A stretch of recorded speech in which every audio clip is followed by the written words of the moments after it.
주봉 차트에 일목균형표를 적용하는 차트 분석법은 제가 9년이라는 시간 동안 가장 주력으로 활용한 기술적 분석 방법이자 이 리더스탁을 상징하는 대표적 심볼이기도 합니다. 일목균형표는 숫자 8과 9의 조합으로 탄생한 5개의 괴선으로 우주의 삼라만상 이치를 담고 있으며 이 이치를 진정으로 깨우치면 장담컨대 다른 보조지표 따위는 배울 필요조차 없게 될 거라 확신합니다. 실제로 많은 분들이 일목균형표를 연구하는데 수년의 시간 동안 수백만 원의 수업료를 치르며 공부를 하는 분야이기도 합니다. 저는 이 일목균형표를 만나고부터 진정한 고수익을 내기 시작했습니다. 은행 예금 잔고 12만 원짜리 인생에서 지금의 21억대의 자산을 형성하게 된 가장 결정적인 계기는 바로 이 일목균형표와의 만남이었습니다.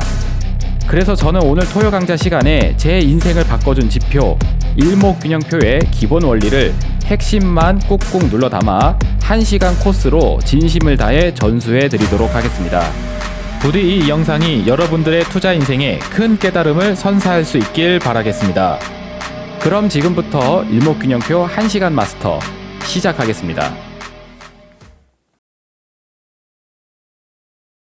자, 반갑습니다. 리더스탁 정예준입니다. 이번 주 토요 강좌 시간에 같이 배워볼 지표는 바로 일목균형표 되겠습니다.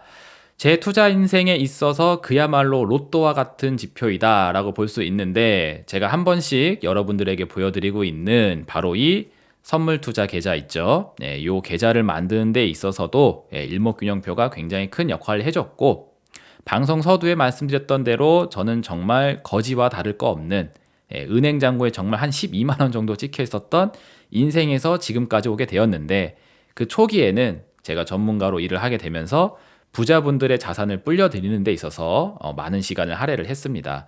그때 당시에도 이 일목균형표라는 지표가 엄청난 공헌을 해줬어요. 고수익을 내기 시작했었던 그 시작점에 바로 이 일목균형표라는 지표가 있었다는 거죠. 그래서 제 인생의 로또와 같은 지표이다 라고 볼 수 있는데, 오늘 이 지표를 여러분들에게 전부 다 전수를 한번 드려보려고 합니다. 그래서 이 방송을 보고 계시는 여러분들 중에서도 인생 역전 대박의 힌트를 여기서 한번 얻어볼 수 있지 않을까 생각이 돼서 준비했으니까 끝까지 함께 하시길 바라도록 하겠습니다. 오늘은 1시간 코스를 한번 잡아봤어요. 영상이 좀 깁니다. 그래서 집중력을 끝까지 유지하고 가시는 게 중요하니까 찬찬히 따라와 보시길 바라도록 하겠습니다. 자, 그러면은 일목균형표의 첫 번째 내용부터 보도록 할게요. 가장 먼저 살펴볼 부분은 일목균형표의 기본적인 폼입니다. 5가지의 선이 있어요. 그래서 되게 복잡합니다. 생겨 먹은 게 기준선이라는 게 있고, 그리고 전환선이라는 게 있고요. 그리고 후행스팬이라는 선이 있고, 선행스팬은 2개입니다. 선행스팬 1, 선행스팬 2라는 지표가 있어요. 그리고 이 선행스팬 1, 2에 의해서 만들어지는 게 구름대인데, 구름이 빨간색으로 돼 있으면은 여기는 양운이라고 부르고요. 양운이라고 부르고, 파란색으로 돼 있으면 여기는 음운이라고 부릅니다. 구름이 파란색이다 라고 해서 음운이라고 불러요. 그래서 되게 많은 게 차트 위에 놓여져 있다 보니까 보기에도 복잡하고 뭐를 어떻게 봐야 되는지가 헷갈려요. 그래서 제가 오늘 이걸 하나씩 기준선서부터 선행스팬 2까지 한 개씩 짚어드리도록 할 겁니다. 그렇게 하나씩 파악이 되고 난 다음에 전체를 보시게 되게 되면은 말 그대로 한 눈에 보이기 시작을 하게 될 거예요. 일목균형표 할 때 그 일목이라는 뜻이 한 눈이라는 뜻이거든요. 한 일자 그리고 눈 목자, 한 눈의 균형 상태가 보이는 표다라는 뜻입니다. 그래서 한 개씩 보시고 전부를 살펴야지 한 눈에 들어오시게 될 거예요. 자, 그리고 본격적인 설명에 앞서 당부드리고 싶은 내용이 하나 있습니다. 그게 뭐냐면 바로 이거예요. 일목균형표의 동향 철학. 숫자 8 그리고 숫자 9의 조합으로 만들어진 5개 괴선이다라는 그 개념. 이 일목균형표라는 지표에는 동향 철학이 투영이 되어져 있다라는 것을 꼭 반드시 짚고 넘어가시길 저는 당부를 드립니다. 이거를 깨우친 자와 그렇지 않은 자의 차이가 저는 분명히 있다고 봐요. 일목균형표를 수법 겉핥기식으로 이해하는 자와 근원적인 내용을 이해하는 자는 바로 이를 이해할 수 있느냐 없느냐의 차이라고 저는 생각을 하거든요. 그래도 최대한 제가 한번 쉽게 한번 설명해 드려보도록 할게요. 일목균형표의 5가지 궤선은 각 선마다 이제 숫자가 하나씩 들어가게 되는데, 자세히 보시게 되게 되면은 전환선에는 숫자 9가 들어가고 기준선에는 26, 선행스팬 1 그리고 후행스팬에는 26이 똑같이 들어가고 선행스팬 2에는 52라는 숫자가 들어가게 됩니다. 제가 여기 옆에다가 이렇게 정리를 해놨죠. 자, 그래서 이 숫자가 그냥 나온 숫자가 아니다라는 거예요. 자, 왜냐면은 자 보세요. 일단 가장 작은 숫자인 전환선 숫자 9를 이렇게 가운데다가 놓아놓고 양 옆에다가 숫자 8을 더해 보도록 하겠습니다. 자, 이런 식으로 숫자 8을 양옆에 더해 놓게 되게 되면은 무슨 숫자가 나오게 되느냐? 바로 이 26이라는 숫자가 나오게 됩니다. 즉 26이라는 숫자는 숫자 8과 9의 조합이라는 거예요. 그리고 기본 단위는 숫자 9에서부터 시작을 한다라는 겁니다.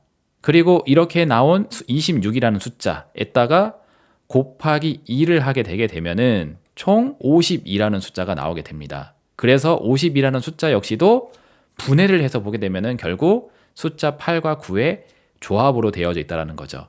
그러면 이 숫자 8과 9를 왜 일목균형표에다가 주요한 숫자로 적용을 했느냐에 대해서부터 한번 시작을 해보자라는 겁니다. 일목균형표라는 지표를 배우는 데 있어서 이 숫자 8과 9에 대한 개념을 설명해주는 자료는 아마 거의 없을 겁니다.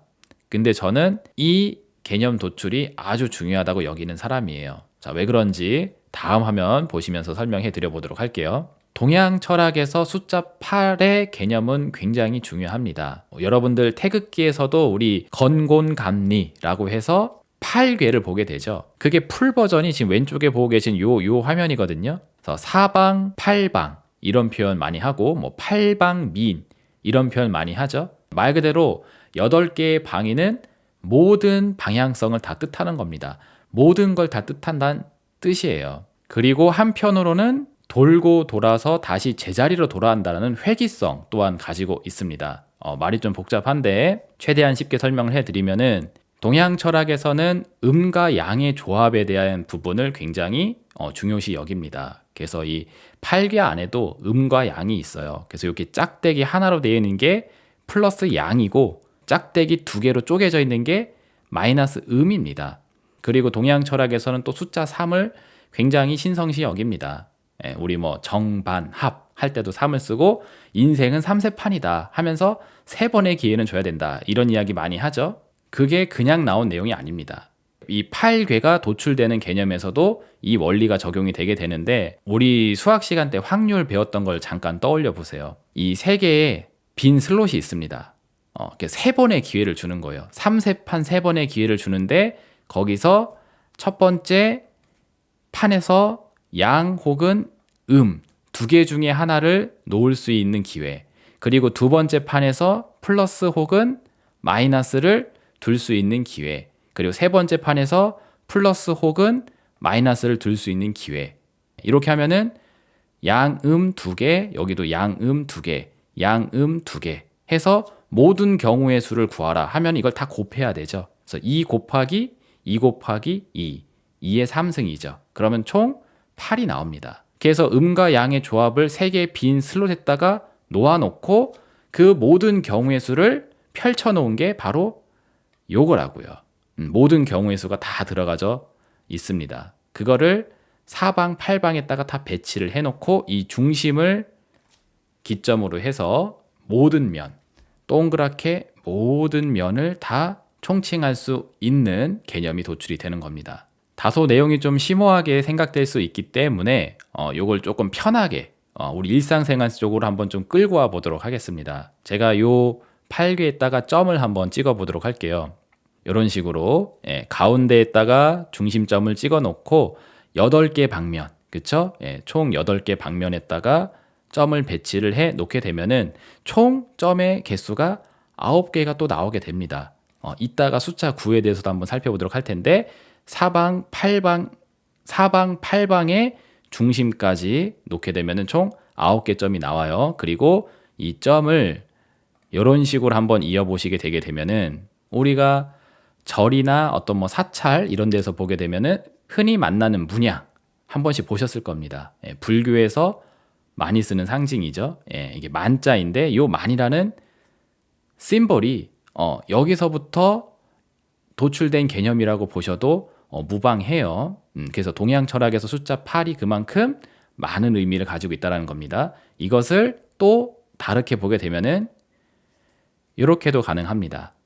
이 8개라는 개념을 도출한 이 태호 보키 씨라는 이 양반이 설화 속 인물인데 이 사람이 한 얘기를 보게 되면은 하늘의 도를 계승하여 인간의 도를 열었노라 라고 하면서 얘기를 합니다. 네이버에다가 이 보키 씨를 검색하게 되면은 이 그림이 나와요. 그래서 하늘의 도를 계승했다. 하늘의 현상을 계승해서 인간의 도, 8괴로 지상의 뜻을 펼쳤다라는 개념으로 보시면 됩니다. 그럼 하늘에 있는 개념이 뭐냐? 하늘에 떠 있는 북극성 있죠? 예, 북극성을 기준으로 7개의 별자리 북두칠성이 계절에 따라서 이렇게 돕니다. 그리고 이를 이렇게 한번 그림으로 그려보시면 북두칠성, 북극성, 또 북두칠성, 예, 그리고 북두칠성, 북극성, 또 북두칠성.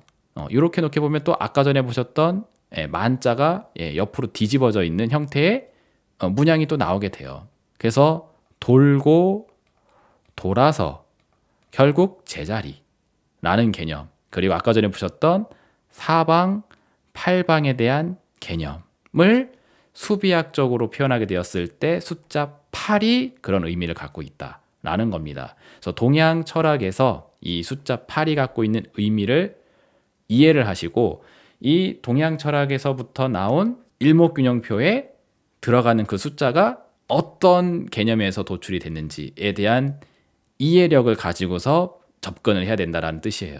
실제로 일목균형표라는 지표를 좀 심도 있게 공부를 해보신 분들은 이런 8괴에 대한 개념, 그리고 플러스 마이너스 음량에 대한 태극에 대한 개념이 들어가져 있다는 사실을 알 수 있을 겁니다. 그래서 이런 부분에 대한 이해와 공부가 어느 정도는 되어 있어야 돼요. 그래서 꼭 제가 짚고 넘어가 드리는 겁니다. 자, 그리고 다음으로 숫자 9를 보시게 되면은 역시 숫자 9 역시도 동양의 사상에서 많이 나오는 숫자입니다. 드라마 도깨비 보신 분들은 아실 텐데 저승사자가 나와요. 저승사자. 그리고 이 저승사자가 그 주인공인 은탁이한테 이런 얘기를 합니다. 9이라는 숫자는 신의 수이자 완전수인 열에 가장 가까운 미완의 숫자이다 라는 이야기를 합니다. 우리가 흔히 9수라는 이야기 많이 하죠. 그게 어떤 개념이냐면은 숫자 1에서부터 9까지 진행이 되게 되면은 여기까지가 인간으로서 도달할 수 있는 최종이란 뜻입니다. 이 이상으로 가는 건 이제 신의 단계란 뜻이에요. 완전수이자 신의 단계. 근데 인간은 거기까지는 갈 수가 없다. 그래서 한 스테이지가 끝났다라는 개념입니다. 그래서 이 다음으로 넘어가게 되게 되면은 숫자가 이렇게 1, 0으로 바뀌죠. 그래서 1의 자리 숫자만 보게 되면 다시 제로로 돌아오는 겁니다. 그리고 여기서부터 다시 1서부터 9가 또 시작이 되는 거고, 그 다음에 한 스테이지를 더 넘어가게 되면은 이제 2, 0으로 바뀌게 되는 거죠. 우리가 쓰는 십진법에 대한 개념이 이 원리에 의해서 나오게 되는 겁니다. 그래서 마지막 최종 스테이지는 9에서 끝나게 된다. 그러다 보니까는 9수라는 개념이 왜 생기게 됐느냐? 너는 10살, 예를 들어서 10살서부터 19살이라고 해볼게요. 10살서부터 19살까지 한 스테이지가 이미 다 끝났다. 다음 스테이지로 가려면은 더 성숙한 자가 돼야 되는데, 그 성숙한 자가 되기 위해서는 고통을 경험할 수 있다. 그러니까 사람이 강한 사람이 되기 위해서는 그만큼 개고생을 해야 되잖아요. 온실 속의 화초가 강해집니까? 아니면은 밟고 짓밟히는 잡초가 강해집니까? 생명력이 누가 더 세요? 당연히 그쵸. 밟고 짓밟히는 잡초의 생명력이 훨씬 더 세죠. 그런 같은 개념입니다. 그래서 너도 한 스테이지가 끝났고 다음 스테이지로 넘어가는 그 성숙의 단계로 가고자 한다면은 그만큼 신이 너에게 시련을 줄 수 있다. 그러니 9수를 조심해라. 이때 괜히 잘못 나대다가 큰 시련에 의해서 좌절할 수 있으니까 극복할 수 있을 정도의 고생만 하면서 넘어가기 위해서는 그쵸, 아홉수를 조심해야 된다라는 개념이 바로 이런 개념입니다. 그리고 이런 사상 철학이 잘 담겨져 있는 것 중에 하나가 바로 또 바둑이에요.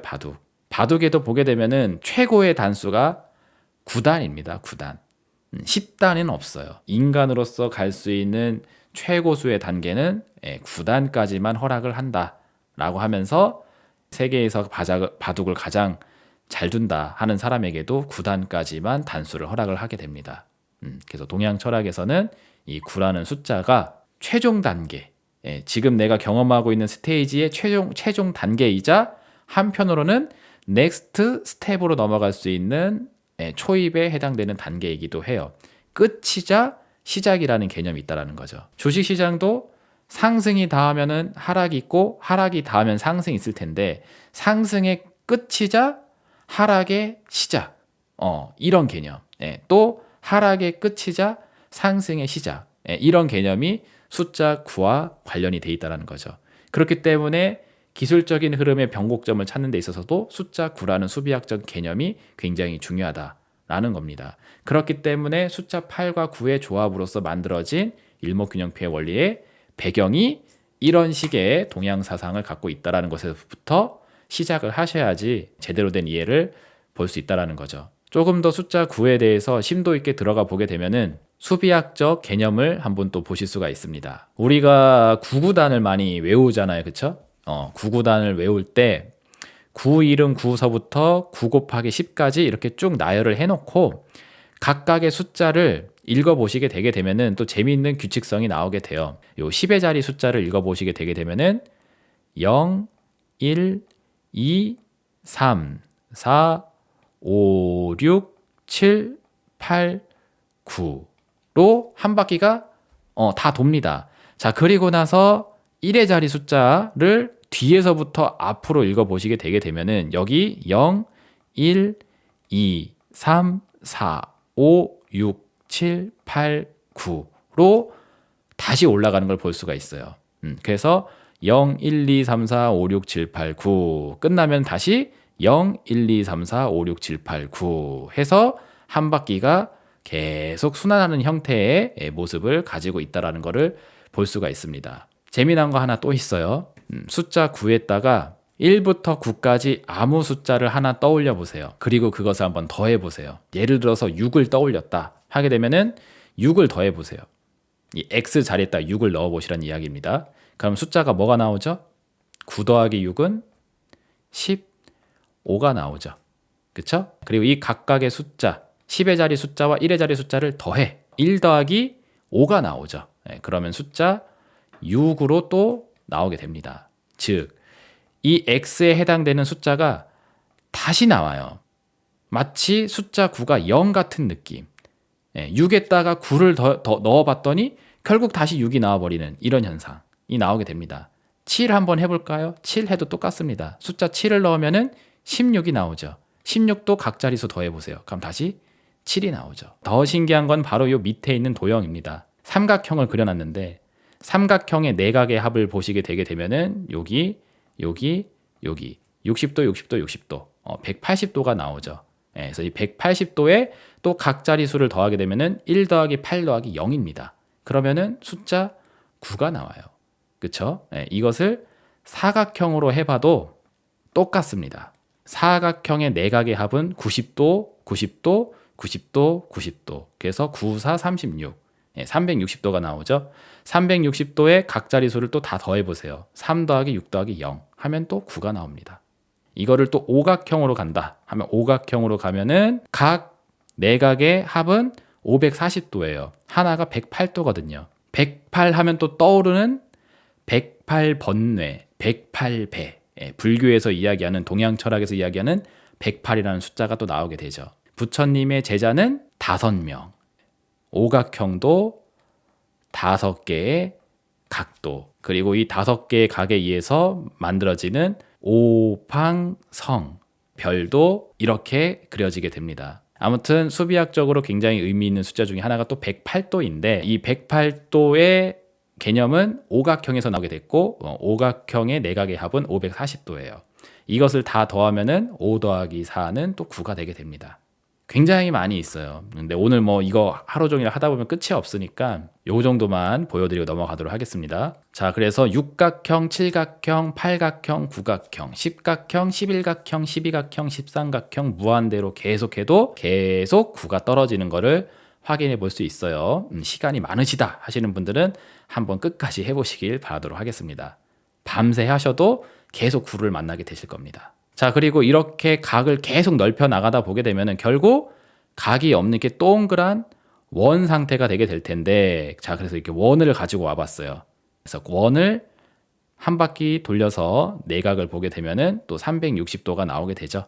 한 바퀴 전체 도는 게 360도니까 그러면 또 3 더하기 6 더하기 0은 또 9가 나오게 됩니다. 그리고 이 원을 반으로 잘라보세요. 그럼 반원이 나오죠. 반원의 요 내각 같은 경우에는 또 180도가 나옵니다. 180도 같은 경우에는 또 1 더하기 8 더하기 0은 또 9가 되죠. 그럼 반원의 반을 또 나눠. 그럼 또 90도가 나오죠. 90도는 맞습니다. 또 9 더하기 0은 또 9예요. 그럼 이걸 또 나눠. 또 나누면은 피자처럼 이렇게 조각이 한 조각이 나오게 될 텐데 90도의 절반이니까 요거는 45도가 나오죠. 그렇죠? 45도는 4 더하기 5고 4 더하기 5는 또 9입니다. 이거를 무한대로 또 계속 해보세요. 시간이 많으신 분들은. 그럼 또 계속 9로 떨어지게 됩니다. 그럼 가만히 보면은 이 위에 있는 도형은 확산의 개념이에요. 왜? 각이 점점 커지니까 5각, 6각, 7각, 8각 하면서 점점 이렇게 확산이 되는 개념인데 확산이 될 때도 9로 떨어지고 원에서 반원, 반원을 또 반으로 또 적고 그 반원을 또 반으로 또 적고 하는 이 수렴의 개념에서도 9로 다 떨어지게 됩니다. 그러니까 9라는 숫자가 수비학적으로 굉장히 신비한 숫자예요. 아무것도 아닌 것 같은 그런 숫자이기도 하고 모든 것을 뜻하는 숫자이기도 하고 왜? 확산도 9로 떨어지고 결국 수렴도 9로 떨어지니까. 불교에서 이런 이야기가 있죠. 색즉 시공, 공즉 시색. 뭐 색불이공, 공불이색. 공은 곧 색이요, 색은 곧 공이다. 이런 개념의 숫자가 바로 9입니다. 아무것도 아닌 것 같은 수지만 또 모든 것을 총칭하는 숫자이기도 하고. 재밌죠? 그래서 이 숫자 8과 9에 대한 수비학적 개념이 동양 철학에서 많이 발견되는 부분이고 결국 주가라는 것도 한편으로 보게 되면은 제로섬이에요. 제가 맨날 하는 이야기 있잖아요. 누군가가 고점에서 차액실을 하면 누군가는 고점에서 물리는 것이고 누군가가 저점에서 손절을 해서 대량 손실을 보게 되면 누군가는 저점에 줍줍을 하게 되는 원리가 되어져 있다. 결국 위너와 루저로 나뉘게 되고 이 위너와 루저의 총합을 따져보게 되면 결국 제로로 수렴하게 된다. 어떻게 보면 이 자본시장의 투자 원리 같은 경우에도 한편을 보면 되게 허무한 겁니다. 그래서 위너 편에 계속 쓰게 되게 되면은 돈이 계속 벌리는 거고 루저 속에 계속 속하게 되게 되면 돈을 계속 잃게 되는 거죠. 그래서 한편으로는 잃는 사람은 계속 잃고 따는 사람은 계속 따요. 원리를 이해하는 자는 원리를 깨우친 자는 깨달음을 얻은 자는 수익이 계속 나고 그렇지 못한 자는 손실이 계속 나겠죠. 오늘 좀 방송 심오하죠? 아무튼 그런 동양 철학 개념이 담겨져 있는 게 바로 일목균형표이고 이런 것이 투자의 판때기로 끌고 와준 사람이 이 일목균형표를 만든 일목산인, 이치모쿠 산징이라는 사람이라는 겁니다. 자, 여기까지 해서 이제 1부가 끝난 거예요. 쓸데없는 얘기를 하느냐고 시간을 보냈다라고 여기신다면은 굉장히 섭섭한 이야기입니다. 다시 한번 이야기지만 저는 이 기본 근간에 해당되는 내용이 일목균형표라는 지표를 제대로 해석하고 분석하는 데 있어서 아주 큰 이해와 근간이 됐다라는 사실을 알려드립니다. 이것을 깨우치는 것은 여러분들도 계속 이 기본 원리를 근간으로 두고 계속 경험을 해봐야 돼요. 이거는 뭐 1시간은 시간 안에 전수를 해드릴 수 있는 내용이 아닙니다. 근데 방향은 알려드려야지. 그래서 방향을 체크해드렸으니 그 방향을 안고 가봐야 됩니다. 즉 일목균형표라는 원리가 수비학적으로 숫자 8과 9의 개념으로부터 나온 거구나라는 그 원리를 딱 세팅을 해놓고 지금서부터 일목균형표의 도출 원리 그리고 활용법에 대해서 나아가 보셔야지 제대로 된 해안이 생길 수가 있다는 겁니다. 나는 그렇게 생각을 해요. 자, 그럼 이제서부터는 도출 원리에 대해서 하나씩 살펴봐 보도록 하겠습니다. 자, 요거는 HTS 화면을 통해서 설명을 해 드려 보도록 할게요. 자, 화면을 전환해서 HTS 화면으로 와봤습니다. 일목균형표의 5가지 선이 코스피 200 선물 지수 차트 주봉에다가 놓아봤어요. 그리고 여기서 가장 굵게 보이는 선, 가장 진하게 보이는 선이 바로 기준선이라고 부르는 겁니다. 뭐냐면 바로 이거예요. 자, 이렇게 올라가는 선, 진하게 올라가는 선 보이시죠? 요게 기준선입니다. 그래서 기준선은 말 그대로 기준이에요. 여러분들 체육 시간에 기준 한 다음에 뭐 양팔 벌려 뭐 좌우로 나란히 뭐 이런 거 하잖아요. 바로 그 기준입니다. 그래서 이 기준에 해당되는 선이 올라가면은, 즉 기준선이 상승을 하면은 기준이 계속 위로 재배치가 되는 거예요. 그러면은 거기 기준에 따라서 차트 추이도 따라서 올라가게 됩니다. 그리고 기준으로부터 너무 멀어졌다. 기준은 여기에 있는데 캔들이 잘났다고 여기에 와 있어요. 그럼 이건 과열이죠, 그렇죠? 그래서 이 기준선이 있는 위치로 내려오려고 하는 성향이 나오게 되고, 그리고 기준선의 방향성이 상방으로 계속 유지가 된다 하면은 이 캔들의 흐름도 역시 상방을 띠면서 가게 된다는 거죠. 자, 그리고 반대 상황도 똑같습니다. 자, 이렇게 계속 오르던 기준이 이제 이 기준이 내려가기 시작을 한다. 즉 기준치가 방향을 하방으로 튼다. 그러면 어떻게 돼요? 캔들의 방향성도 밑으로 내려가면서 추이가 꺾이죠. 그리고 기준이 현재 여기에 있는데 캔들이 또 지잘났다고 이렇게 밑으로 과하게 내려가져 있어요. 그러면은 또 기준이 존재하는 위치로 이렇게 돌아오려고 하는 성격, 이런 것들도 목격이 되게 되죠. 그겁니다. 말 그대로 기준이 되는 선이에요. 그럼 이 기준선은 어떻게 도출이 되는 거냐? 어렵지 않습니다. 기준선은 26이라는 숫자가 들어간다고 아까 서두에 설명해 드렸죠. 그래서 26개의 캔들이 형성되는 시간을 먼저 재야 됩니다. 이런 식으로. 그래서 26개의 캔들이 형성되는 시간, 바로 현재를 기준으로 보면은 지금서부터 26개 캔들이 형성되는 시간은 여기까지 산출이 됩니다. 즉, 요 캔들이 형성되는 시간서부터 현재까지 총 캔들의 숫자가 26개란 뜻이에요. 그리고 이 26개의 캔들이 형성되는 시간 중에 최고점과 최저점을 찾아서 그것의 중심값을 놓게 되면 기준선이 세팅이 됩니다. 자, 직접 보여드릴게요. 자, 이 26개의 캔들이 형성되는 시간으로 들어가서 요 시간 중에 최고가, 여기 화면으로 보이시죠? 최고가 331.20포인트가 최고가라고 써 있어요. 작은 글씨로 써 있습니다. 그리고 여기 밑에 최저가는 280.00이라고 되어져 있어요. 26개 캔들이 형성되는 시간 중에 최고가가 여기, 그리고 최저가가 여기입니다. 자, 그럼 거기다가 가로선을 이렇게 최고가에 하나, 이렇게 최저가에 하나 세팅을 해 놓고 이 선을 반으로 짜게요. 2등분 선으로 딱 쪼개 놓으면은 보이시죠? 여기 대충 한 305.55 정도 되는 자리에 가운데 선이 세팅이 되는데, 이 가운데 선이 지나는 위치에 정확하게 이 진한 회색선 기준선이 위치되는 걸 확인할 수가 있습니다. 26개 캔들이 형성되는 시간 중에 최고가와 최저가의 딱 중심이 되는 자리가 기준선이 만들어지는 원리가 된다. 이겁니다.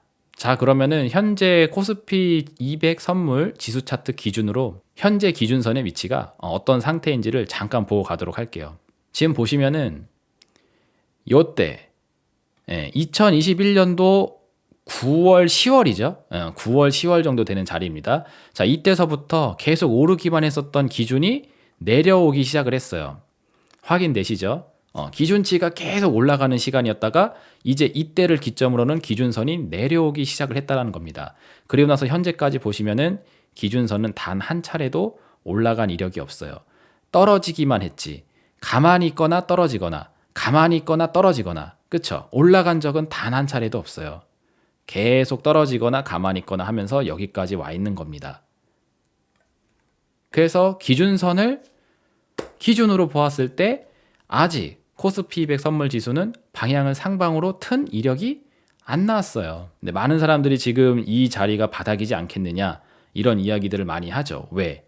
최저가 280포인트를 찍어놓고 지금 시간이 한 달, 두 달, 세 달, 네 달, 다섯, 여섯 달이 됐는데 저점이 경신이 안 되고 있거든요. 그러다 보니까 이 정도 버티는 거 보니까 여기서 이제 그만 내려가고 이제는 방향성이 위로 틀어 올라가지 않겠는가라는 이야기를 하기 시작을 하는 겁니다. 마치 과거에 이렇게 계속 올라갔었던 기준선이 여기서 멈췄죠. 멈추고 나더니 여기서 꺾였잖아. 그렇죠? 이것처럼 멈춰있는 이 기준선이 이제 방향을 위로 틀기 시작하고 그때서부터는 계속 올라가지 않을까라는 생각을 하는 겁니다. 기술적으로 보았을 때. 자, 그러면 그 판단이 맞을 수 있겠는가? 한번 생각을 해보자라는 거죠. 왜? 기준선이 만들어지는 원리를 우린 방금 배웠잖아요. 그쵸? 자, 그러면은 미래를 연상할 수 있어야 됩니다. 일목균형표를 제대로 활용하시려면은 현재까지 나와져 있는 것만 가지고 분석을 끝내시면 절대로 안 돼요. 배운 내용을 바탕으로 미래의 기준선이 어떻게 그려질 수 있을지를 전망할 수 있어야 됩니다. 그래야지 보조지표가 쓸모되기가 있는 거예요. 많은 사람들이 차트는 후행한다.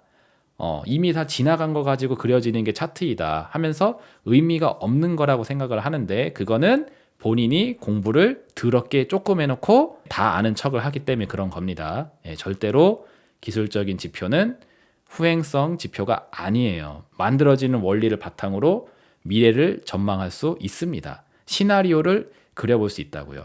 그래서 유용성이 있는 겁니다. 기준선을 보시게 되게 되면은 현재를 기준으로 26개 캔들 카운팅 했었을 때 이렇게 형성이 돼요. 자, 그리고 기준선이 올라가려면 최고점과 최저점의 이등분선이라고 했잖아요.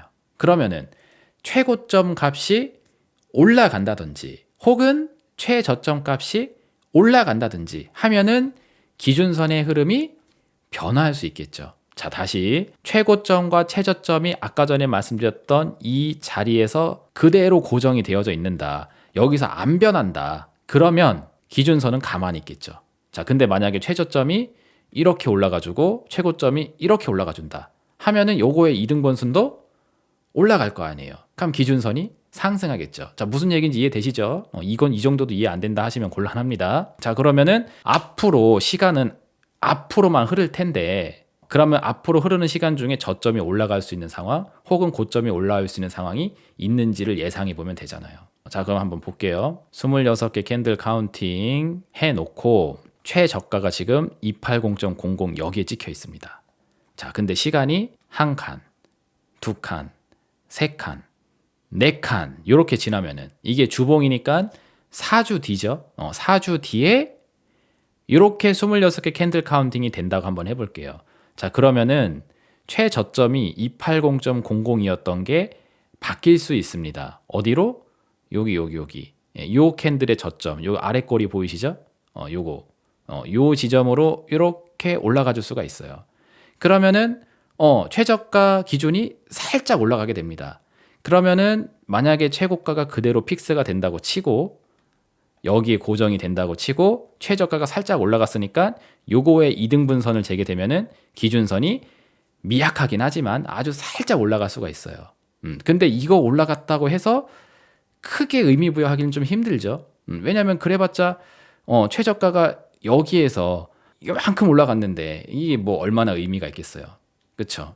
그러면 시간을 더 가보자고요. 시간을 더 보내서 이렇게 된다고 한번 해봅시다. 그러면 26개 캔들 카운팅이 여기서부터 시작을 해요.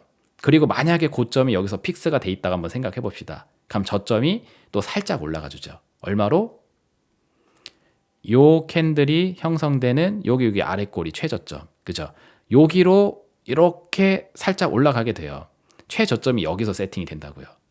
이해되시죠? 그래서 한 4월 둘째 주, 한 셋째 주 요 정도 시간이 되게 되면 최저가가 요 정도 선까지는 올라옵니다. 자, 근데 지금의 최저가가 여기이고 지금의 최저가가 280.00이고 그 다음에 형성될 저가가 285.40일 수 있어요. 285.40. 여기 요 캔들 23년도 1월 달 최저가가 285.40이니까 한 5포인트 정도가 최저가가 상승을 하는 겁니다.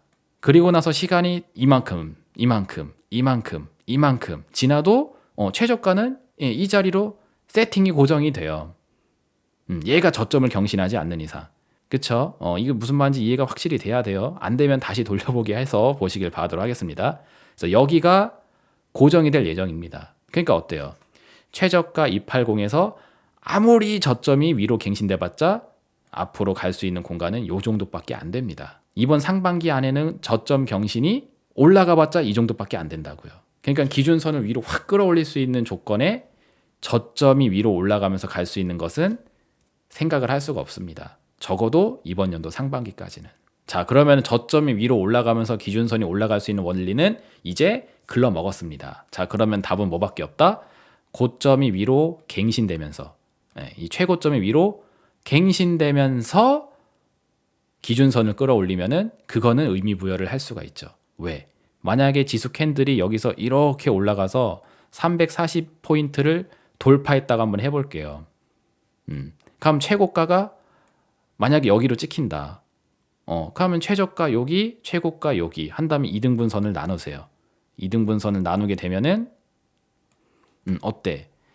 대충 한 313포인트 있는 자리까지 올라간 가운데 선이 나온다고요. 그럼 기준선이 여기서 요 진한 회색선 기준선이 이렇게 올라가서 이렇게 횡보하는 요런 추이로 이렇게 한 단계 딱 스텝이 올라갈 수 있다라는 겁니다. 그러니까 적어도 한 340포인트 정도는 올라가 줘야지 기준선이 한 이렇게 좀 올라갈 수가 있는 거예요. 저점이 올라가는 수준 정도로는 이게 기어 올라가질 않아요. 찔끔 아주 미약하게 찔끔 틱 하고 맙니다. 근데 좀 눈에 보일 수 있을 정도의 상승이 나오려면은 적어도 340포인트 돌파 정도는 돼야지 얘가 충분한 기준선 상승이 나올 수가 있다는 거죠. 이해되시죠? 그래서 지금 기준선이 방향을 하방에서 상방으로 돌리려면은 일단 이 정고점 돌파를 해줘야 된다라는 겁니다. 그래야지 뭔가 기준선이 올라갈 수 있는 그 어느 정도 초석을 닦아볼 수가 있어요. 그리고 좀 확실하게 좀 방향성이 틀었다라고 볼 수 있을 정도의 수치가 되려면은 그래도 한 340포인트 정도까지는 뚫어져 있어야지 됩니다. 그럼 이따가 또 얘기하겠지만 그 단계까지 진입을 하려면은 일단 못해도 여기 정고점, 그쵸? 2월 말일 날 만들어놨었던 요 정고점 자리를 돌파를 해야지, 그래야지 뭐 요 안으로 들어가 볼 수 있던가 말던가 할 거 아니겠습니까? 그죠? 근데 이 안으로 들어가려면은 뭘 만났냐? 이 빨간색 선 보이죠? 이 빨간색 선이 이따가 얘기할 거지만 선행스팬 1이에요. 선행스팬 1을 뚫어야 됩니다. 근데 여기 보시면은 이때 선행스팬 1 자리에서 저항을 한번 맞았어요. 빨간색 선 안으로 들어가질 못했다고요. 그래서 만약에 이 저항의 패턴이 유지가 된다 하면은 여기서 올라가려다가 요런 데 저항을 또 때려 맞을 수가 있겠죠. 그래서 여기 저항 맞고 만약에 못 올라가 그럼 정고점 돌파가 나와요, 안 나와요? 정고점 돌파가 안 나오죠. 그럼 340까지 갈 수 있어요, 없어요? 갈 수가 없죠. 그죠? 그래서 선행스팬 1이라는 요 단계를 일단 통과를 하고 나서 그 다음에 정고점 돌파를 하고 나서 그 다음에 340포인트 있는 자리까지 가주는 모습이 나와줘야 기준선의 확실한 전환을 얘기할 수 있다라는 겁니다. 그러니 스텝이 많이 남아져 있어요. 스테이지가 결코 쉽지가 않습니다. 여기를 딱 뚫고 여기까지 갈 수 있는 상황이. 그래서 함부로 바닥을 잡았다라는 이야기를 하기에는 아직 어렵다라는 거죠. 기준선을 기준으로 보았을 때 요거까지, 요 정도까지가 계산이 될 수 있어야지 일목균형표의 원리를 좀 제대로 이해하고 있다라고 볼 수 있는 겁니다. 자, 이제 다음으로 전환선의 원리에 대해서 살펴보도록 하겠습니다. 전환선은 이름에 또 답이 있어요. 말 그대로 전환을 나타내는 선입니다. 기준선이 기준을 나타내는 선이라면은 전환선은 전환을 나타내는 선이다. 무슨 얘기냐면은 이 기준선에 가이드선 역할을 해주는 게 전환선이다라고 보시면 됩니다. 자, 계속 올라가고 있었던 기준선이 언젠가는 흐름이 꺾일 거 아니에요. 그쵸? 전환이 나올 수 있겠죠? 그럼 이제 전환이 언제 나올 수 있을 것이냐에 대한 부분을 미리 가이드해주는 선이 이제 전환선이다라고 보시면 이해가 쉽습니다. 그래서 여기 이렇게 횡보하고 있을 때, 이렇게 횡보하고 있을 때 전환선이 어디 있어요? 요때 당시 전환선이 이 위에 한참 위에서 그려지고 있죠. 그러면은 전환하는 가이드선이 위에다가 그려주고 있어요. 자, 그럼 기준선 너 일로 따라와. 유도선 같은 개념, 가이드선이라고 이야기했죠. 나 여기 위에 가이드 지금 해주고 있으니까 기준선 이 새끼 빨리 내 가이드에 맞춰서 올라와. 이런 개념으로 보시면 됩니다. 그러니까 전환선이 위에 있으니까 기준선이 결국 따라서 올라가 버리죠. 그래서 가만히 보시면은 2020년도서부터 2021년도 상반기까지 전환선과 기준선의 흐름을 보게 되면은 전환선은 항상 기준선보다 높은 위치에 있어요. 자, 보이시죠? 자, 전환선이 계속 기준선보다 위에 형성이 되게 되니까 기준선 밑으로 내려가질 않습니다. 전환하지 않는다고요. 그러다가 여기서 전환선과 기준선이 만났어요. 만난 다음에 전환선이라는 이 가이드선이 밑으로 훅 빠져버립니다. 그래서 가이드선이 밑으로 가이드를 해준다고. 그러니까 기준선 야 밑으로 따라와 하니까는 기준선이 밑으로 쭉쭉쭉쭉 따라와 버리죠. 이런 개념에 해당되는 선이 전환선이라고 보시면 돼요. 기준선의 가이드라인 선이다 라고 이해하시면 되겠습니다. 오케이. 자, 그러면 이 전환선은 또 어떠한 원리에 의해서 도출이 되는 것이냐 살펴보시게 되면은 쉽습니다. 기준선하고 개념이 똑같은데 숫자만 달라요. 기준선은 26개라는 숫자를 쓰지만 전환선은 9개라는 숫자를 씁니다. 그래서 9개의 캔들이 형성되는 시간 중에 최고점과 최저점의 이등분선입니다. 자, 여기 보시면 9개의 캔들이 형성되는 시간, 현재를 기준으로 9개 뒤로 빠꾸로 하게 되면은 여기서부터 스타팅이 되죠. 그럼 최저점 여기, 최고점 여기. 요거의 이등분선. 반으로 딱 쪼개서 나누시게 되게 되면은 딱 나누게 되면은 보이시죠? 대충 309포인트 정도 되는 자리에다가 가운데 선이 찍히게 되는데 여기 연한 회색 선이 지나는 게 보이실 겁니다. 요 원리에 의해서 전환선이 이렇게 도출이 되는 거예요. 이해되셨죠? 자, 그러면 전환선은 이제 다음 주가 되면서 어떤 변화가 나타나느냐. 캔들이 한 칸 이렇게 전진을 하게 되겠죠. 다음 주에.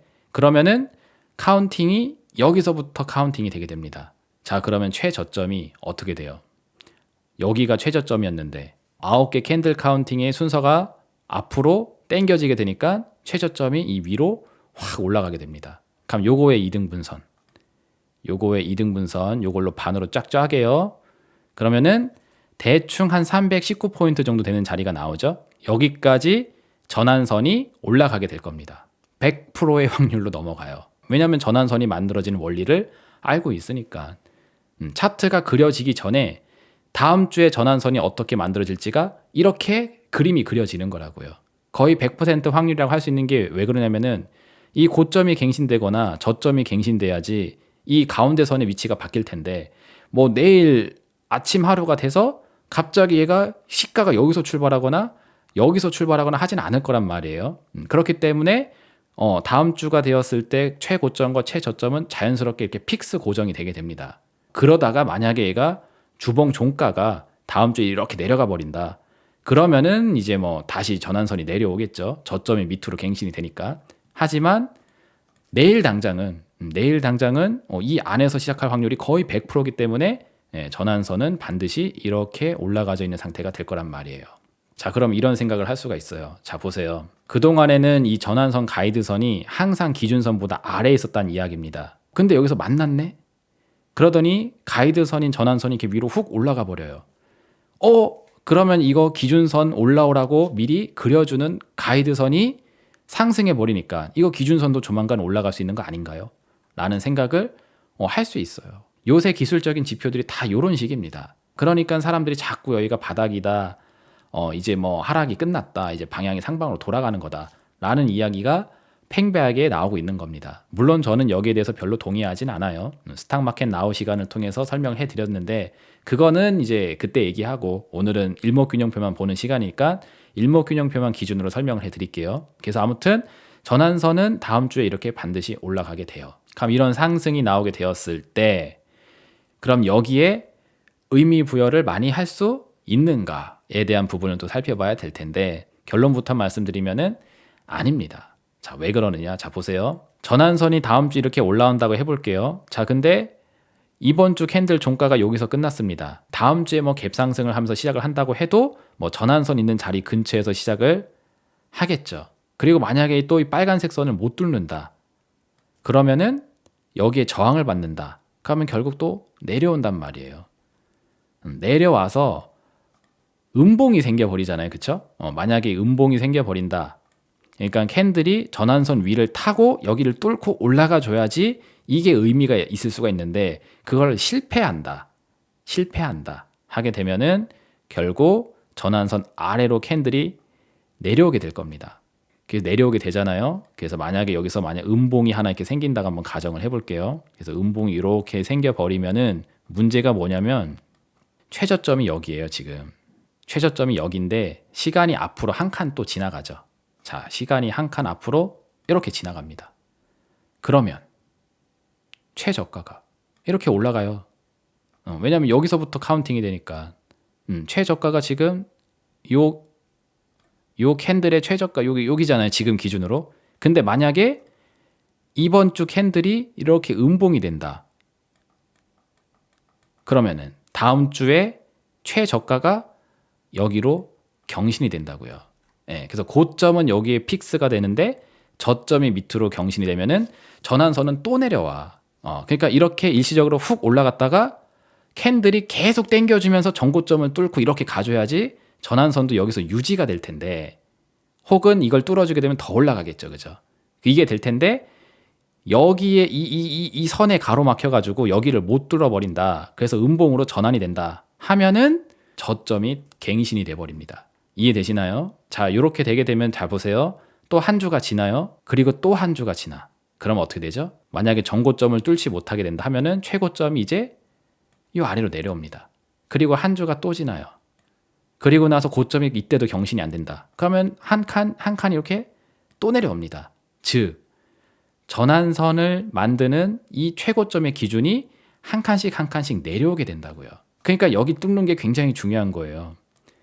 여기를 뚫고 전고점을 갱신을 해놓은 다음에 전환선 위로 캔들이 올라가져 있는 상태가 완성이 돼 있어야지 전환선의 상승이 의미를 가질 수가 있는데, 여기를 못 뚫는다. 그리고 구름 안으로 진입을 못한다. 이 안으로. 그 상태에서 밀려버리면은 시간이 지나게 되었을 때 고점이 점점 내려오고 저점이 밑으로 갱신이 되게 되면은 전환선은 훅 올라갔지만 다시 내려온다고요. 그렇기 때문에 지금 이 시점에서 확실히 방향의 전환을 잡았다라고 의미부여를 하기가 애매한 상태에 놓여져 있다라는 겁니다. 그러니 여기가 되게 중요한 거예요. 이 지점을 돌파를 하느냐, 그리고 구름대 안으로 진입을 하느냐가 중요한 시기입니다.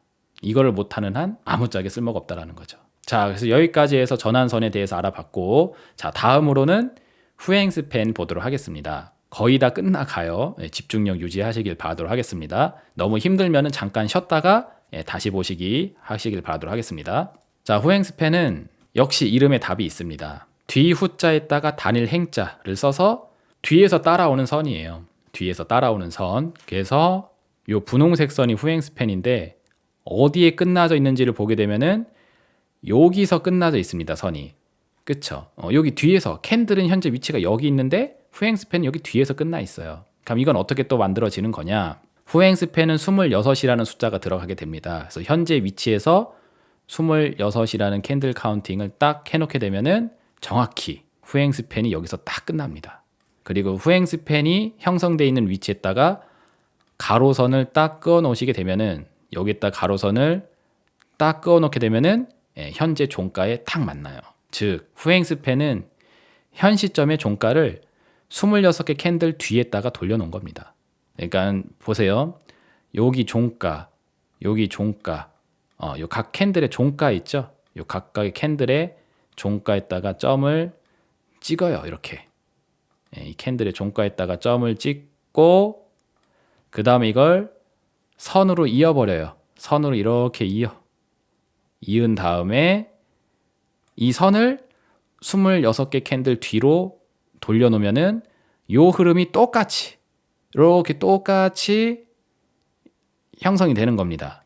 그게 후행 스팬의 원리예요. 되게 쉽죠? 그럼 이거 어차피 캔들 흐름 똑같이 뒤에서 따라오는 선, 이게 뭐 얼마나 의미가 있느냐라고 하실 수 있는데, 참고로 이 일목균형표를 만든 일목산이라는 이 형아는 일목균형표의 5가지 괴선 중에 후행 스팬의 원리를 가장 강조를 했다고 합니다. 이 5개 선 중에 가장 중요한 게 있다면 나는 후행 스팬이 가장 중요하다고 얘기하겠다 라고 말했다라는 얘기가 있어요. 진짜인지는 모르겠는데 그렇다고 합니다.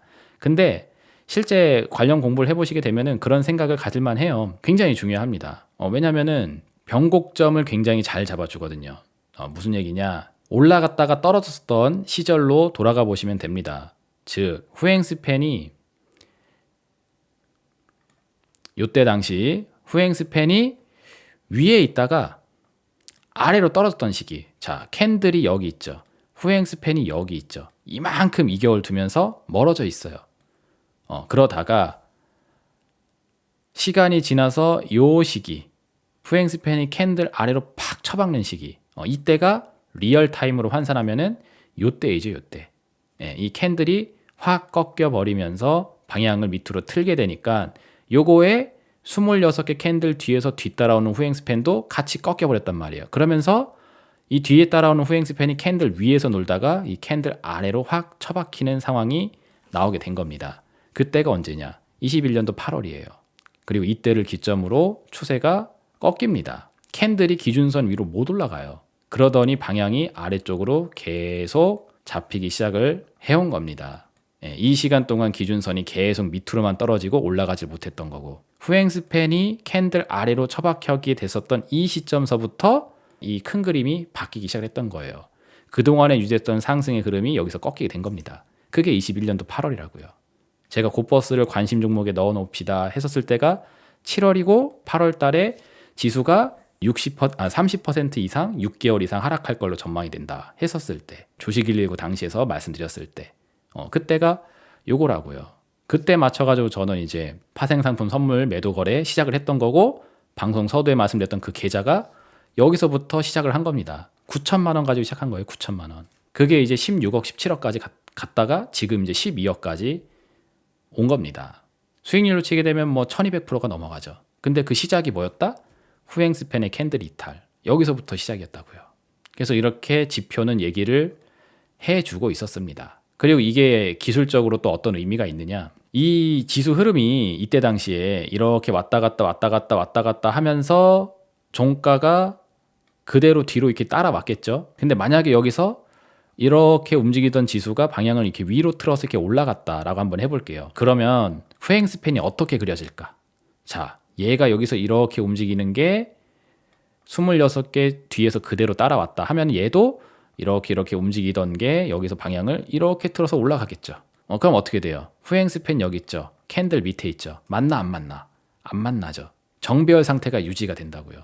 그러면 이게 추세가 지속입니다. 자, 근데 얘가 여기서 방향을 위로 가지 못하고 아래로 꺾어버리니까 캔들을 뚫어버렸잖아요. 그렇죠? 그러니까 방향이 틀어져 버리죠. 즉 26개 캔들이 형성되는 시간 중에는 방향성을 판단하는 게 아닙니다. 무슨 얘기냐? 자, 보세요. 얘가 상승하고 있는 중에 횡보로 빠지게 되게 되니까 여기서 사람들이 더 올라가냐 떨어지냐 의견이 분분할 수 있잖아요. 근데 26개 캔들이 형성되는 시간까지는 지켜보는 겁니다. 왜? 후행스팬이 아직 안 왔으니까. 근데 여기서 후행스팬이 방향을 이렇게 밑으로 알려주게 되니까 이제 추세가 하방 쪽에 우위를 두는구나 라고 생각을 해야 된다라는 게 일목균형표의 기준이라는 거죠. 특히나 저는 일봉이 아니라 주봉상 차트에다가 일목을 보는 걸 굉장히 중시 여겨요. 잘 맞습니다. 왜냐하면 이게 수비학적으로도 의미가 있는 게 26개 캔들이 형성되는 시간이 6개월이에요. 딱 정확히 1년의 반입니다. 그리고 선행스팬 2는 52라는 숫자가 들어가. 52주는 딱 1년이에요. 일목균형표에서 이야기하는 이 숫자의 개념이 딱 주기적으로 6개월 1년에 딱 떨어진다고요. 그렇기 때문에 주봉상 차트에서 일목균형표가 소비학적 의미를 많이 갖는다라는 거죠. 그래서 그런지 잘 맞습니다. 이거 가지고 저는 진짜 많이 해먹었어요. 정말 많이 활용을 해봤습니다. 여러분들도 쓸모있게 활용을 한번 해보시길 바라도록 할게요.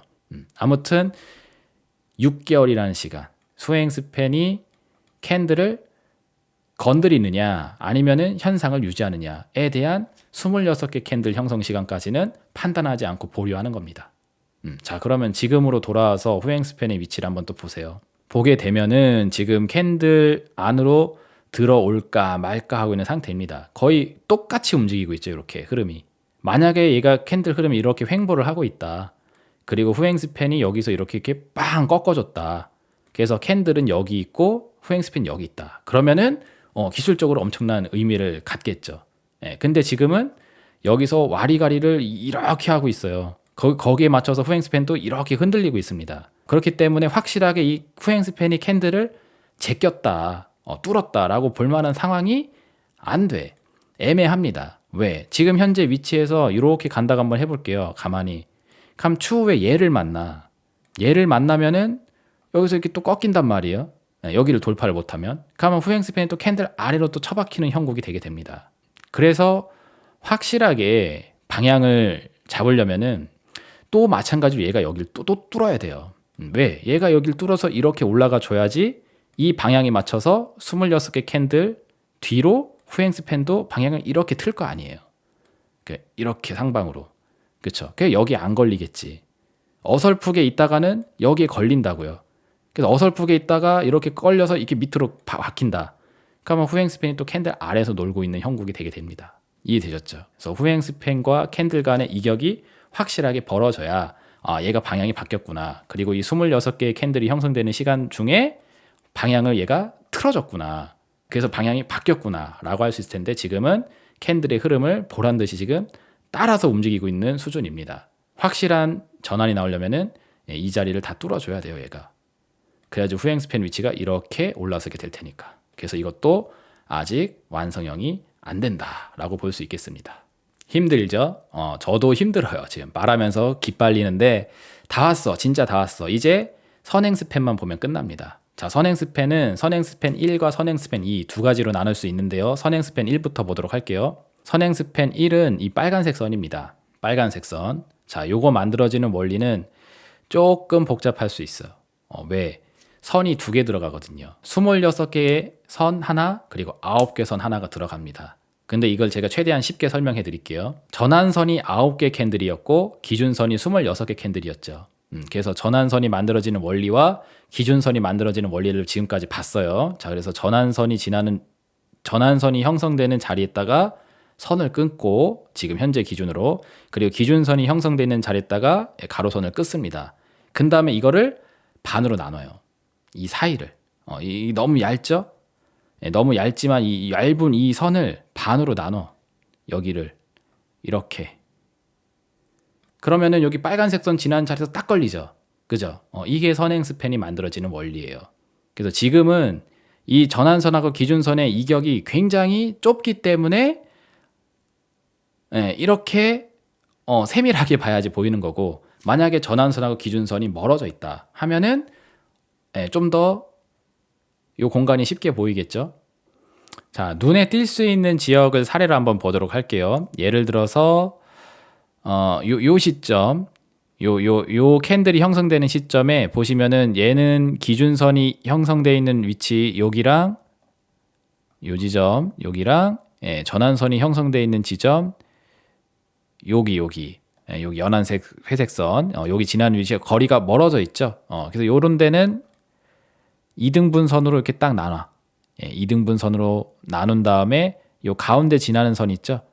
요 가운데 지나는 선 여기를 여기 요 지점이죠. 요 지점을 체크해 놓고 이렇게 가로선을 체크해 놓을게요. 이렇게 체크해 놓고 요 선은 지웁시다. 위에 있는 선 지우고 아래에 있는 선 지우고 요 시점이었죠. 여기에서 캔들을 26개 앞으로 가는 거예요. 선행 스팬은 앞으로 가는 선입니다. 앞으로. 자, 그러면은 여기가 형성되죠. 여기에 빨간색 선 지나는 거 보이시죠? 여기 빨간색 선. 전환선과 기준선이 형성되어 있는 자리에 2등분선을 하고 그 2등분이 되는 지점을 여기다가 그리는 게 아니라 26개 캔들 앞에다가 그려서 빨간색 점을 놓는 거예요. 그게 선행 스팬입니다. 그러니까 현재 기준으로는 선행 스팬이 26개 캔들 뒤에 여기에 세팅이 되어져 있는 겁니다. 전환선과 기준선의 2등분선 자리로 해서. 이해되시죠? 이게 선행 스팬 1이 만들어지는 원리이고, 자, 그 다음에 선행 스팬 2는 52라는 숫자가 들어가요. 52. 52는 자, 여기서부터 52개의 캔들 카운팅 하는 겁니다. 주봉이기 때문에 1년이죠. 1년이라는 시간 동안 가장 높은 자리 여기입니다. 현재 기준으로는 여기가 최고점이고 최저점은 여기예요.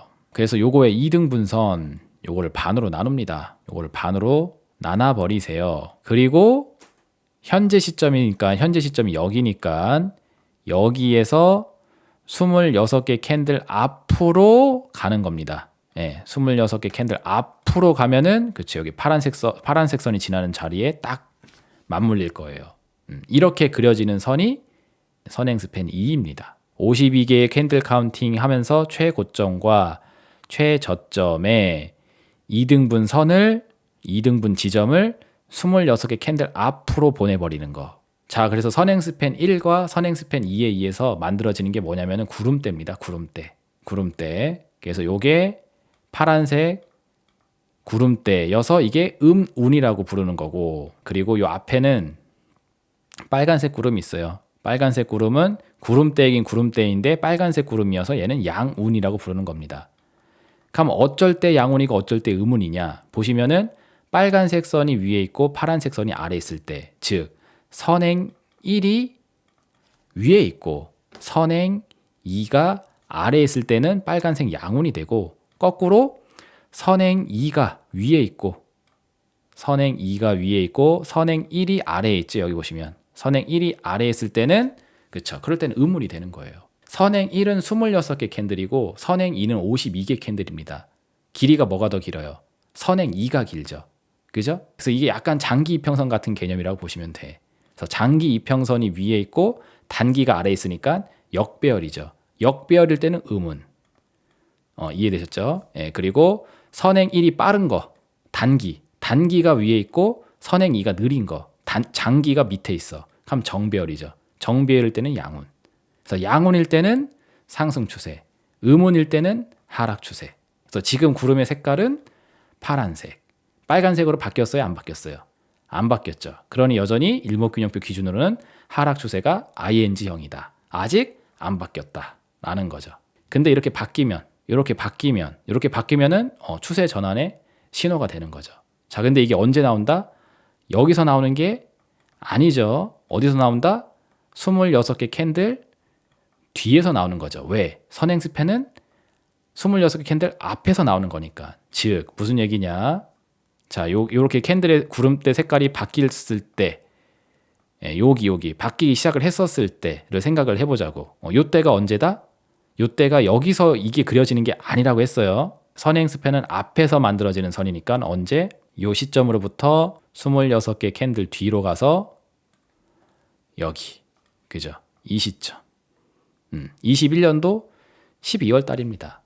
21년도 12월 달 당시, 기억나세요? 이때 반도체 올라간다고 막 삼성전자 반등한다고 막 그러면서 시장이 또 바닥 잡았다고 했었을 때, 그때예요. 왜? 이게 떨어진 다음에 여기서 안 떨어진 채 또 한 달, 두 달, 세 달 반을 버텼거든. 세 달이 넘어가는 시간 동안 저점을 안 깨고 횡보한다 이겁니다. 그러니 바닥을 잡았다. 그리고 삼성전자 이때 막 상승을 시작을 했거든요. 그래서 드디어 6만 전자에 있었던 삼성전자가 9만 전자를 향해서 뭐 다시 또 오르는 뭐 그런 상태다. 이러면서 뭐 또 삼성전자 줍줍을 해야 되네 말아야 때 했을 때가 이때라고요. 근데 일목균형표를 기준으로 보면은 이미 상승이 끝나고 이제 하락으로 전환이 된다라는 신호가 이렇게 띵 나오고 있었습니다. 그리고 나서 아니나 다를까 이렇게 깨져나가는 상황이 연출이 됐죠. 그래서 이게 충분한 전환이 일어나지 않은 이상은 함부로 판단하지 마라 라는 게 일목균형표의 추세 신호입니다. 그러니까 얘는 한참의 시간을 두고 완전히 추이가 바뀌는 것까지 확인이 돼야지 변화가 있음을 인정해주는 그런 지표라고 볼 수 있어요. 그래서 지금도 보시면은 구름의 색깔이 파란색을 유지하고 있고 빨간색으로 바뀌려면은 선행 1이 선행 위로 올라가주는 상황이 나와줘야 되겠죠. 자, 그러면 선행 1이 오르면서 전환을 만들어줘야 돼. 얘가 내려오면서 가는 거는 한계가 있어요. 왜? 장기 이평선 같은 개념이기 때문에 되게 느려요. 되게 느려. 그래서 얘가 내려오는 거는 선행하고 그냥 붙어있는 수준 정도까지만 가능하지, 구름의 색깔을 양운으로 바뀌려면은 얘가 올라야 돼요. 빨간색이 확 올라주고 얘는 조금 살짝 내려오고, 장기니까. 그러면서 이게 구름의 색깔이 빨간색으로 바뀌어야지, 그쵸? 얘도 추세 전환의 신호가 나타났다라고 볼 수가 있습니다. 근데 아직은 아니죠. 그리고 얘가 올라가려면 얘는 뭐로 만들어진다고 했어요? 전환선이 지나는 자리와 기준선이 지나는 자리에 요거에 2등분선이라고 했잖아요. 2등분선. 그쵸? 그래서 얘가 이렇게 올라가려면은, 여기를 뚫으려면은 전환선이 여기에 있고 뭐 기준선이 여기 있는다. 그래서 요거의 이등분선이 이렇게 똑똑똑똑똑 갔었을 때 그쵸? 여기 형성된다. 그러면 빨간색 선이 이렇게 올라가겠지. 그래서 이런 상황이 돼야 됩니다. 전환선과 기준선이 같이 올라 있어야 돼요. 전환선도 여기 있고 뭐 기준선도 여기 있는다. 그럼 이거의 이등분선. 그러면 이렇게 또또또또 가서 26개 캔들 앞에서 여기 이렇게 형성된다. 그러면 빨간색 선이 이렇게 올라오겠죠. 즉 전환선과 기준선이 오르지 못하면은 빨간색 선은 죽었다 깨나도 안 올라간다는 뜻입니다. 이해되셨죠? 이렇게 이해하시면. 그러면은 전환선 기준선이 올라야 돼 또. 그러면 또 똑같아. 그럼 또 여길 또 돌파해야 돼요. 여기를 돌파해서 세팅을 해놔야지. 최소한 전환선이 여기 있고 기준선이 최소한 뭐 요 정도는 있어줘야지. 그래야지 얘가 또 가서 이 정도는 330 정도는 밟아줘야지 빨간색 선이 이렇게 올라가면서 구름의 색깔을 양운으로 바꿔놓겠죠. 그럼 전환선이 여기까지 뛰어 올라가려면 캔들은 여기 이상이 있어야 돼요. 그래야지 이걸 끌어올리죠. 그래서 얘가 또 여기까지 가려면은 이 빨간색 구름을 빨간색 이 선을 뚫어야 되고 정고점을 또 뚫어야 됩니다. 그리고 마지막으로 구름까지 확실히 뚫어놔야 돼요. 이 일목균형표 추세 전환의 신호 중에 가장 파이널에 나오는 지표 중에 하나가 캔들이 구름대를 뚫어 놓는 겁니다. 이게 뚫어지게 되면은 전환선하고 기준선이 정배열로 잡히고 후행스팬이 캔들을 이렇게 돌파를 해놔요. 지금까지 말씀드렸던 원리가 이제 개념이 탁 잡히게 된다 하게 되면은 캔들이 구름을 뚫어야지 그 외 나머지 지표들도 다 완성이 되는구나 라는 걸 알 수 있을 겁니다. 그래서 이게 거의 최종 파이널 지표라고 볼 수 있어요. 구름대를 뚫어 놓는 거. 과거에도 보시면은 이렇게 돌아가서 이거 나왔을 때 21년도 1월 달에 제가 곧버스가 대세 상승에 있다. 지수가 이제 대세적인 하락기에 접었다. 라는 이야기 또 주식 119에다 해드렸었을 때 그때가 22년도 1월 이때지 않습니까? 구름을 완전히 이탈을 해버렸죠. 그러니 전환선 밑에 있죠. 기준선 위에 있죠. 역배열로 바뀌었죠. 빨간색 후행스팬 이때 당시로 돌아가 볼게요. 빨간색 후행스팬도 이때 당시 요겁니다. 이렇게 제껴졌죠. 캔들 여기 한참 위에 있죠. 후행스팬 밑에 있죠. 이거 언제 돌아가? 못 돌아가죠. 그죠? 전환선, 기준선 빠져 있고 그리고 요때 당시 앞으로 26개 캔들을 앞으로 가게 되면은 26개 앞으로 또 가게 되면은 요때 기준으로 26개 앞에가 요 시점입니다. 요 지점. 그러면은 캔들은 아직 안 그려져 있지만 구름은 그려지게 되잖아요. 구름이 요때 당시 무슨 색깔이에요? 구름이 요때 당시 색깔이 이미 파란색으로 바뀌어져 있죠. 그쵸? 요 시점 당시에 구름은 여기까지 색칠이 되어져 있으니까 이해돼야 됩니다. 캔들은 지나간 걸 보는 거니까 지금 그려져 있는 것이고 요때 당시를 리얼타임으로 보았을 때 구름은 색칠이 여기까지만 돼 있는 거예요. 근데 이미 의문으로 바뀌었죠. 그죠? 전환선, 기준선, 역배열, 후행스팬의 캔들 이탈, 구름대가 양운에서 의문으로 바뀌고 캔들이 구름을 이탈하기도 했어. 그래서 이게 뜨게 되면은 다 나와요. 아까 전에 말씀드렸던 그 모든 신호가. 그래야지 이게 어떻게 보면 확실한 시세의 징후라고 볼 수 있어요. 그래서 이것까지 되니까 어떻게 돼? 다 밀려버리잖아요. 그쵸? 쭉쭉쭉쭉. 그리고 놀라운 사실은 이걸 월봉으로 전환해 볼게요. 월봉으로 딱 바꿔서 여기다가 일목균형표를 넣어 보도록 하겠습니다. 하면은 지금 월봉상 코스피백 선물 차트가 구름대 바깥으로 벗어났어요. 지금 양운을 깼습니다. 그래서 후행스팬 캔들 아래에 있죠. 이격 이만큼 벌어져 있죠. 못 올라가죠. 그죠? 전환선 아래에 있고 기준선 위에 있고 오르기만 했었던 기준선이 이제 여기서 꺾이기 시작을 했고 빨간색 양운 바깥으로 캔들은 벗어나 있고 아직 의문으로의 전환은 나오진 않았습니다만 이것도 시간 문제입니다. 이거는 올해 9월 달 이후로 빨간색 선행 스팬이 급격하게 내려오기 시작을 할 거예요. 그러면서 이건 의문으로 바뀌기 시작할 겁니다.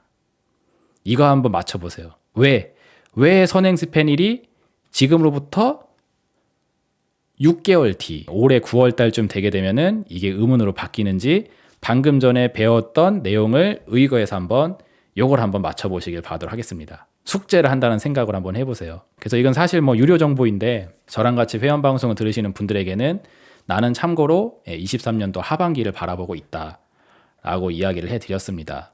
여기까지만 얘기할게요. 많은 사람들이 증시 뭐 올라가기만 하는데 언제 떨어지느냐 뭐 이런 얘기 하시는 분들이 계시는데 그분들이 보는 세상과 제가 보는 세상은 많이 달라요. 저는 지금 올해 연말을 염두하면서 흐름을 이어가고 있는 겁니다. 내일 당장 지수가 빠지기를 바라는 그런 느낌이 아니라고요. 왜 그런지는 방금 힌트를 충분히 드렸으니까 확인해 보시길 바라도록 하겠습니다.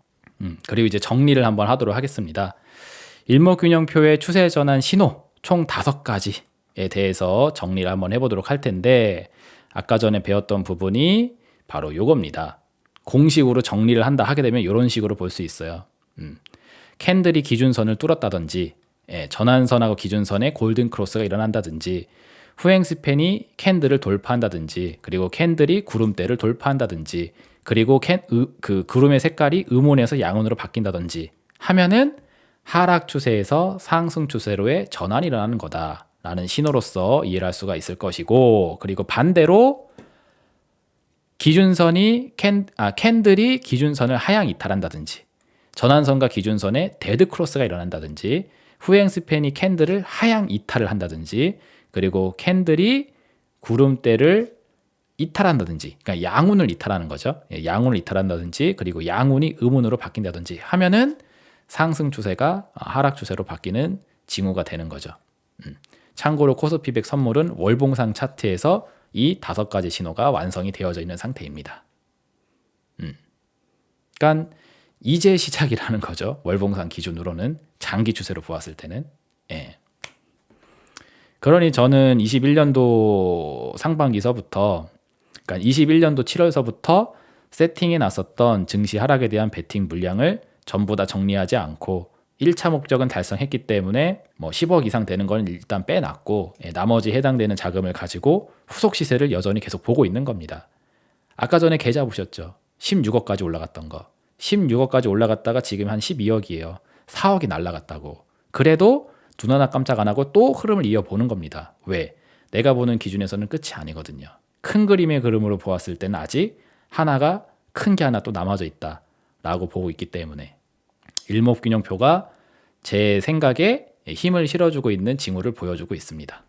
물론 일봉이나 주봉이나 이렇게 좀 단기로 보게 되면은 여전히 바닥론이다라고 또 이야기할 수는 있겠지. 근데 저는 큰 추세에 대한 무게를 훨씬 더 두고 있는 사람이기 때문에 아무튼 저는 거기에 무게를 두고 상황을 보고 있어요. 여러분들도 오늘 알려드렸던 일목균형표 강의를 통해서 단기, 중기, 장기 추세를 한 번씩 체크해 본 다음에 증시 하락에 대한 베팅을 만약에 하고 싶다 하게 되면은 어떤 마인드 세팅을 가지고 해야 되는지 한번 생각해 보시길 바라도록 하겠고 마지막으로 진짜 당부하고 싶은 거 여러분들이 주식 투자하면서 굉장히 자주 하는 오류 중에 하나가 고점에다가 몰려놓는 건데 이번에 일목균형표를 배우셨으면은 최소한 돌이킬 수 없는 그런 요단강 같은 자리에서 종목을 사서 물리는 행동은 더 이상 나오지가 않을 겁니다. 자, 무슨 얘기냐? 곧버스를 가지고 한번 얘기를 해볼게요. 하도 곧버스 투자 관련해서 얘기가 많아가지고 이걸 가지고 한번 기준을 설명해 드리면은 자 보세요. 전환선과 기준선의 골든 크로스가 나오고 후행 스팬의 캔들 돌파가 나왔던 이력이 바로 요때입니다. 그러니까 일목균형표상 추세 전환의 징후가 나오기 시작을 했었을 때가 21년도 8월 9월 달 요때라고요. 아까 코스피백 선물 차트를 뒤집어서 생각하시면 됩니다. 그리고 믿으실지 모르겠지만 제가 저랑 같이 회원방송 들으시는 분들에게는 곧버스가 1,800원에 있었을 당시 그러니까 1,800원대에 있었을 당시서부터 얘기를 해드렸어요. 아 이게 모양이 바뀔 것 같다. 차트는 옵션이고 저는 시황 분석은 스탁마켓 나우가 원조입니다. 그게 기준이에요. 그래서 그걸 기준으로 보았을 때 아 조만간 꺾이겠는데 지금 일목균형표의 추세도 그 그림을 향해서 가고 있는 게 보이니까 미리 세팅해 놓자. 그래서 1,800원대서부터 시작을 했습니다. 그리고 늦어도 2,000원대, 2,000원 초입자리가 추세 전환이 시작했었던 라인이라고요. 그럼 여기를 기준으로 4,000원을 바라보세요. 주가가 2배 떠 있죠. 여기다가 곧버스를 사놓고 이게 왜 안 올라가냐, 왜 떨어지냐라고 하면은 이거 뭐 대장금입니다, 진짜. 홍시 맛이 나요, 홍시 맛이 나는 거예요. 왜? 아니 2배가 올라간 자리에서 종목을 사놓고 이걸 왜 떨어지냐고 물어보면 어떡해. 그쵸? 그런 개념입니다. 자, 즉 제가 강조하고 싶은 포인트 뭐냐, 일목균형표의 추세 전환이 어디서부터 나왔는지 한번 보시라고요. 그리고 여기를 기준으로 지금 내가 종목을 사고 싶어. 근데 이 자리가 과연 여기를 기준으로 얼마나 올라간 자리인지 한번 보시라고. 그런 다음에 만약에 뭐 100% 이상 올라간 자리이다. 그러면은 이 추세 전환 초입에서 공략한 사람은 100% 수익을 내고 있는 자리인데 거기서 내가 시작을 하는 거예요, 매수를. 이거를 과감하게 할 수 있겠어요, 없겠어요? 여기에 겁이 안 난다. 그러면 이게 약간 이제 좀 거의 뭐 불나방의 후예가 되는 거죠. 불나방의 후예. 무슨 얘기인지 아시겠나요? 스타트 라인은 보세요. 스타트 라인. 종목 투자할 때도 마찬가지입니다. 종목 투자할 때도 어떤 종목이라고 또 이야기하진 않을게요. 요새 뭐 한참 인기가 많은 뭐 2차 전지 관련주 막 이런 거, 그거를 틀어놓고 일목균형표 기준으로 추세 전환의 그림이 나오기 시작했던 자리가 어디인지 한번 보시라고요. 거기 대비해서 지금 이 관련주들이 몇 배가 떠져 있는 자리인지를 보시라고. 그래서 남들은 예를 들어서 뭐 150% 혹은 뭐 200% 혹은 많게는 300% 정도 수익을 내고 있는 자리에서 내가 지금 스타트를 하고 있는 게 아닌가라는 생각을 한번 해보시라고요. 그래서 이게 눈에 잡히기 시작하게 되게 되면은 고점에서 종목을 들어가는 거에 대해서 상당히 부담감을 느낄 겁니다. 왜? 200% 300% 수익이 난 사람 입장에서는 언제든지 눌러버리면 되거든요. 언제든지 수익이니까 전량 매도 버튼을, 시장가 매도 버튼을 눌려도 전혀 부담이 안 되는 자리란 말이야. 근데 나는 거기서부터 매수를 시작을 하려고 한단 말이지. 그러면은 이 사람들이 수익을 낼 때 내가 물량을 받쳐주는 역할을 하는 거잖아요. 종목을 매수하는 타이밍을 잡는 데 있어서도 유용성이 있지만 내가 마음에 드는 종목이 있어서 사고 싶은데 과연 그게 이 자리를 기준으로 얼만큼 떠 있는 자리인지를 한 번은 생각해보고 하시라는 겁니다. 그러면은 도저히 이런 자리에서는 매수가 안 눌러지실 거예요. 그러면 고점에서 물릴 수 있는 경우의 수가 현격히 줄어들게 될 겁니다. 그리고 이런 기회의 공간이 많이 보이실 거고, 오늘 제 방송을 듣고 완벽하게 일목균형표에 대한 개념 이해가 되신 분들은 최소한 이거 하나 얻어가실 수 있는 겁니다. 그리고 이거 하나만 잘해도 실패할 수 있는 확률이 확 줄어들겠죠. 10번의 투자 중에서 고점에서 물리는 경우가 7, 80%라면은 그 7, 80%에 해당되는 확률을 거의 제로에 가깝게 줄여버릴 수가 있다고요. 그리고 그 빈 공간을 수익이 날 수 있는 기회로 채워버리시게 되면은 매매 확률과 투자의 기회가 확 늘어나게 되겠지. 그렇게 스텝이 한번 바뀌기 시작하게 되시게 되면은 점진적으로 다른 미래가 그려지게 될 겁니다. 이거는 제가 지난 시간 동안 경험한 내용을 바탕으로 진심으로 전수해주고 싶은 이야기예요. 물론 얼마나 여러분들이 받아들일 수 있을지는 여러분들의 몫입니다. 자, 이렇게 해서 오늘 강의 준비한 거 다 마쳤고요. 일목균형표는 특히나 제가 심도 있게 설명을 해 드려야 되는 제 시그니처 메뉴이기 때문에 시간 할애를 좀 많이 해서 설명해 드렸습니다. 지루해하지 말고 돌려보기 계속 하시면서 오늘 영상 반복 청취하시길 바라도록 할게요. 그러면 저는 다음 주에 새로운 강의 주제를 가지고 또 인사드리도록 하겠습니다. 구독, 좋아요, 알림 설정 해 놓으시고 다음 주에도 리더스탁의 토요 강좌 함께 하시길 바라도록 하겠습니다. 감사합니다.